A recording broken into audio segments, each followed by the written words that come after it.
বন্ধুরা আসসালামু আলাইকুম। নুসরাত লাইফস্টাইলে আপনাদের সবাইকে স্বাগতম। তো আজকে আমরা যাব একটু ডাক্তারের কাছে আমার ছেলেটাকে নিয়ে। তো ওর পায়ে এক ধরনের চুলকানির মতো হয়েছে।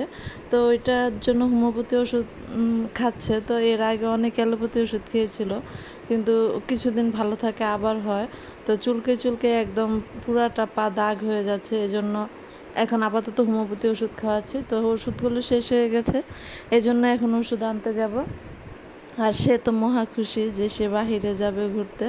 তো এখন আমরা এই যে দেখতে পাচ্ছেন যে বাহিরে গেলেই মানে গেট থেকে বের হলেই কোলে নিতে হবে তাকে, যে কোলে কোলে একটু হাঁটতে চায় না আসলে, মানে সে একটু এমনিতে একটু দুর্বল।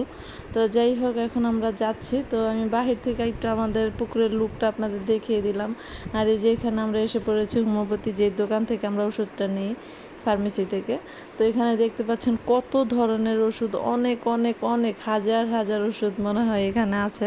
আসলে এই ভাইয়াটার ওষুধগুলো খুবই ভালো, খুবই কার্যকরী, যেহেতু আমরা ব্যবহার করছি। তো সেই সুবাদে আমরা মানে এটার ভালো ফল পাচ্ছি। তো এই যে দেখতে পাচ্ছেন এই ভাইয়াটাই ওষুধটা দেয়।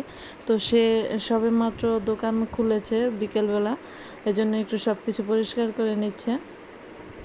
তো আমার ছেলে তো এখানে এসে খুবই খুশি, বারবার জিজ্ঞাসা করছে যে আঙ্কেল তুমি কেমন আছো, বা মানে অনেক কথা, সে অনেক কথাই জিজ্ঞাসা করছে।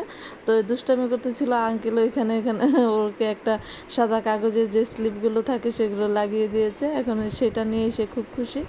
তো আমরা যাই হোক ওষুধ টষুধ নিয়ে বাসায় চলে আসলাম। এখানে দেখতে পাচ্ছেন পুরি কিনে নিয়ে এসেছি, আর বাসায় আগে থেকে ঘুগনি বানানো ছিল, আমি সালাদ কেটে নিয়েছি আর তেঁতুল দিয়ে টক বানিয়ে নিয়েছি। এখন আমরা এগুলো খাবো। তো সন্ধ্যার সময় সন্ধ্যা হয়ে গেছে, অনেক